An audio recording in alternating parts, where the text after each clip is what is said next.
Okay, so this is one of my pork loin stews that I made and I canned up. And I actually just poured it out of the jar and I'm heating it up.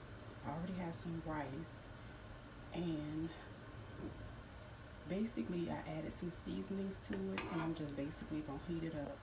It's just the same as if you went to the store and you bought chicken soup, but instead I got real meaty pieces that I know I canned and I put together.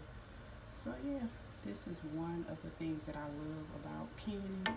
You got you a meal ready to go, honey. Okay. All right, so this is it. I got my rice added up in there. And you know what? So many people you do this for different reasons. They do it to meal prep. They do it, for them hard times. They do it for health reasons because they want to know what's in their food. And for me, I do it for all of the above because one thing about it, I want to always have me a good nutritious meal in the cut. And anytime my jars get empty, I can refill them myself.